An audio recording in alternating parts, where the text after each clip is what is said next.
আসসালামু আলাইকুম ওয়া রাহমাতুল্লাহ। কোনো ব্যক্তি যদি চায় যে তার জীবনের সব গুনাহগুলো আল্লাহ তাআলা ক্ষমা করে দিক, তাহলে সে যেন এই 7টি ইস্তেগফার সম্পর্কিত দোয়া সব সময় বেশি বেশি পরিমাণে পাঠ করে। আল্লাহ রাব্বুল আলামিন তার জীবনের সব গুনাহগুলো ক্ষমা করে দিবেন ইনশাআল্লাহ। প্রিয় দর্শক, প্রতিটি সেকেন্ডে প্রতিটি মুহূর্তে মুহূর্তে আমরা শুধু গুনাহের কাজ করেই চলেছি। এত গুনাহ করা সত্ত্বেও আল্লাহ রাব্বুল আলামিন আমাদের উপর রাগ করে পানি বন্ধ করে দেন নাই, বাতাস বন্ধ করে দেন নাই, সূর্যের আলো দেওয়া বন্ধ করে দেন নাই।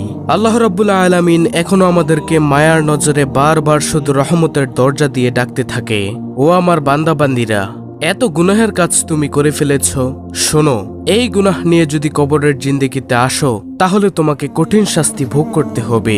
শোনো হে আমার আদরের বান্দাবান্দিরা, আমি আল্লাহ চাই না যে তোমরা কেউ জাহান্নামে যাও, তাই আমি আল্লাহ তাআলা বারবার এখনো তোমাদেরকে ডাকছি। এখনো সময় আছে ওই গুনাহের কাছ থেকে ফিরে আসো। আমি মহান মালিকের কাছেই তওবা করার মতো তওবা করো। তওবা করতে দেরি হবে, আমি আল্লাহ তাআলা তোমাদের সব গুনাহগুলো ক্ষমা করতে দেরি করব না। সুবহানাল্লাহ। শোনো, তোমাদের পূর্ববর্তী জামানায় বহু বড় বড় পাপীকে আমি আল্লাহ তাআলা ক্ষমা করেছি। তারা তো ছিল অন্যান্য নবী রাসূলের উম্মত, আর তোমরা তো আমার আখিরি নবীর, আমার বন্ধুর উম্মত। সুবহানাল্লাহ। তো প্রিয় দর্শক, আমার বিশ্বাস যে ব্যক্তি নবীজি সাল্লাল্লাহু আলাইহি ওয়াসাল্লামকে ভালোবাসে, আল্লাহ তাআলাকে অনেক অনেক ভালোবাসে এবং কবরের জিন্দেগিকে যে ব্যক্তি ভয় করে, সে আজকের ভিডিওটি সম্পূর্ণ দেখবে এবং এখান থেকে প্রতিটি ইস্তেগফার সম্পর্কিত দোয়াকে সে সুন্দরভাবে শিখে পরবর্তীতে নিয়মিত এই দোয়াগুলো অবশ্যই পাঠ করবে। আল্লাহ রাব্বুল আলামিন তাকে উত্তম জাযা খায়ের কল্যাণ দান করবেন ইনশাআল্লাহ। প্রিয় দর্শক, আজকের ভিডিওতে মূলত 7টি ইস্তেগফার নিয়ে আলোচনা করব ইনশাআল্লাহ, যেই ইস্তেগফারগুলো পাঠ করে আপনি আল্লাহর কাছ থেকে ক্ষমা পেতে পারেন। তাহলে চলুন একে একে প্রত্যেকটি ইস্তেগফার সম্পর্কিত দোয়ার সাথে আপনাদেরকে পরিচয় করিয়ে দেই। দর্শক, সর্বপ্রথমে যেই ইস্তেগফারের দোয়াটির কথা বলবো সেই দোয়াটি হলো রব্বানা যালামনা আনফুসানা ওয়া ইল্লাম তাগফির লানা ওয়া তারহামনা লানাকুনান্না মিনাল খাসিরিন। এই ইস্তেগফার সম্পর্কিত দোয়াটি বেশি বেশি পরিমাণে পাঠ করবেন। আল্লাহ রাব্বুল আলামিন আপনার জীবনের সব গুনাহগুলো ক্ষমা করে দিবেন ইনশাআল্লাহ। তাই আমি আবারও বলছি, সর্বপ্রথম নম্বর ইস্তেগফার দোয়াটি হলো রব্বানা যালামনা আনফুসানা ওয়া ইল্লাম তাগফির লানা ওয়া তারহামনা লানাকুনান্না মিনাল খাসিরিন। তো এটি হলো প্রথম নম্বর ইস্তেগফার। দ্বিতীয় নম্বরে যে ইস্তেগফারের কথা বলবো সেই ইস্তেগফারটি হলো সাইয়্যিদুল ইস্তেগফার। নবীজি সাল্লাল্লাহু আলাইহি ওয়াসাল্লাম বলেন, কোন ব্যক্তি যদি সকালবেলা একবার সাইয়্যিদুল ইস্তেগফার পাঠ করে সে যদি সন্ধ্যা হওয়ার আগেই মারা যায় তবে সে জান্নাতি হবে। আবার কোন ব্যক্তি যদি সন্ধ্যাবেলা একবার সাইয়্যিদুল ইস্তেগফার পাঠ করে সে যদি সকাল হওয়ার আগেই মারা যায় তবে সেও জান্নাতি হবে। সুবহানাল্লাহ। আর সাইয়্যিদুল ইস্তেগফারটি হলো আল্লাহুম্মা আনতা রাব্বি লা ইলাহা ইল্লা আনতা খালাকতানি ওয়া আনা আবদুকা ওয়া আনা আলা আহদিকা ওয়া ওয়াদিকা মাস্তাতাতু আউযু বিকা মিন শাররি মা সানাতু আবউ লাকা বিনি'মাতিকা আলাইয়া ওয়া আবউ লাকা বিযামবি ফাগফিরলি ফাইন্নাহু লা ইয়াগফিরুয যুনুবা ইল্লা আনতা। এটি হলো সেই সাইয়্যিদুল ইস্তেগফার। তাই আমরা সকাল সন্ধ্যায় নিয়মিত সাইয়্যিদুল ইস্তেগফার পাঠ করব ইনশাআল্লাহ, যদি জান্নাত লাভ করতে চাই।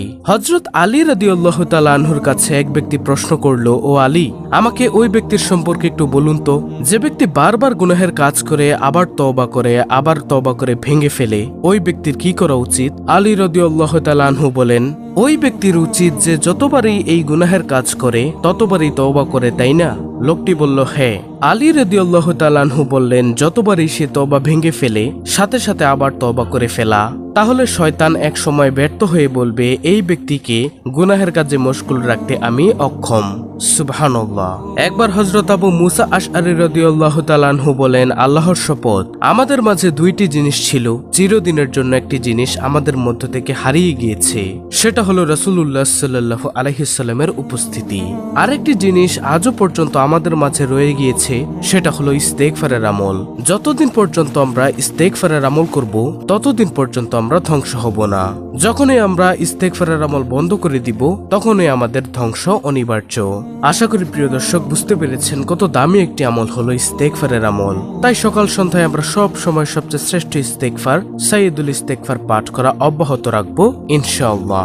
তৃতীয় নম্বরে যে ইস্তেগফারের কথা বলবো সেই ইস্তেগফার সম্পর্কে নবীজি সাল্লাল্লাহু আলাইহি ওয়াসাল্লাম বলেন, তোমরা প্রত্যেক ফরজ নামাজের পর সালাম ফিরিয়ে 3 বার বলিও, আস্তাগফিরুল্লাহ আস্তাগফিরুল্লাহ আস্তাগফিরুল্লাহ। সাহাবায়ে কেরাম রাদিয়াল্লাহু তাআলা আনহু বলেন, নবীজি সাল্লাল্লাহু আলাইহি ওয়াসাল্লাম প্রত্যেক ফরজ সালাতের পর সালাম ফিরিয়ে 3 বার বলতেন, আস্তাগফিরুল্লাহ আস্তাগফিরুল্লাহ আস্তাগফিরুল্লাহ। আমরা যদি নবীজিকে অনুকরণ করতে চাই তাহলে প্রত্যেক ফরজ সালাতের পর সালাম ফিরিয়ে 3 বার বলবো, আস্তাগফিরুল্লাহ।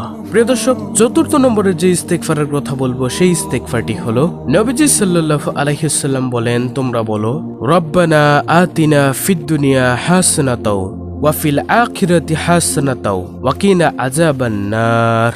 আমাদের আদি পিতা হযরত আদম আলাইহিসসালাম ও আম্মাজান হাওয়া আলাইহিসসালাম দুনিয়ায় থাকাকালীন অবস্থায় তারা বেশি বেশি পরিমাণে বলেছে, রব্বানা আতিনা ফিদ দুনিয়া হাসানাতাও ওয়া ফিল আখিরাতি হাসানাতাও ওয়া কিনা আযাবান নার।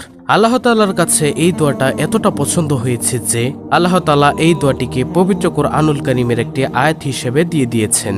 তাই আমরা বেশি বেশি পরিমাণে এই দোয়াটা অবশ্যই পাঠ করব ইনশাআল্লাহ। তারপরে পঞ্চম নম্বরে যে ইস্তেগফারের কথা বলবো সেই ইস্তেগফারটি হলো, আস্তাগফিরুল্লাহ রাব্বি মিন কুল্লি জামবি ওয়া আতুবু ইলাইহি। নবীজি সাল্লাল্লাহু আলাইহি ওয়াসাল্লাম বলেন, যে ব্যক্তি বেশি বেশি পরিমাণে ইস্তেগফারের আমল করে আল্লাহ রাব্বুল আলামিন তার সব রকমের বিপদ আপদ দূর করে দেন। সুবহানাল্লাহ। যত রকমের বালা মুসিবত আছে সবকিছু আল্লাহ তাআলা দূর করে দিবেন, তার গুনাহগুলো ক্ষমা করে দিবেন, তাকে নেককার সুসন্তান দান করবেন, গাছগাছালি ফসলাদি ইত্যাদি দিয়ে আল্লাহ তাআলা প্রাচুর্য দান করবেন। সুবহানাল্লাহ। তাই আমরা বেশি বেশি পরিমাণে পড়ব, আস্তাগফিরুল্লাহ রাব্বি মিন কুল্লি জামবি ওয়া আতুবু ইলাইহি। তারপরে ষষ্ঠ নম্বরে যে ইস্তেগফারের কথা বলবো সেটা হলো, রাব্বি গফিরলি ওয়া তুব আলাইয়া ইন্নাকা আনতাত তাওয়াবুর রহিম। প্রিয় দর্শক, আমরা যখন হাঁটি আমাদের পায়ের কাজ থাকে কিন্তু আমাদের অন্যান্য অঙ্গ প্রত্যঙ্গের কাজ থাকে না বললেই চলে। যদি আমরা জবানটাকে একটু নাড়ায়া আমরা যদি পাঠ করতে পারি, রব্বি গফিরলি ওয়া তুব আলাইয়া ইন্নাকা আনতাত তাওয়াবুর রহিম, এই ইস্তেগফারটি আল্লাহ রাব্বুল আলামিন আমাদের জীবনের সব গুনাহগুলোকে মাফ করে দিলেও দিতে পারেন। যেমনই ভাবে আল্লাহ তাআলা পূর্ববর্তী জামানায় বহু বড় বড় পাপীকে ক্ষমা করে দিয়েছিলেন, আমাদেরকেও আল্লাহ তাআলা ক্ষমা করে দিবেন ইনশাআল্লাহ। তাই আমরা জবানটাকে একটু নাড়া দিয়ে আমরা পাঠ করব, রব্বি গফিরলি ওয়া তুব আলাইয়া ইন্নাকা আনতাত তাওয়াবুর রহিম। সর্বশেষ সপ্তম নম্বরে যে ইস্তেগফারের কথা বলবো সেটি হলো ছোট্ট একটি ইস্তেগফার, আল্লাহুম্মা গফিরলি। প্রিয় দর্শক, এই ইস্তেগফারটিও জবানে জারি রাখবো সব সময় ইনশাআল্লাহ।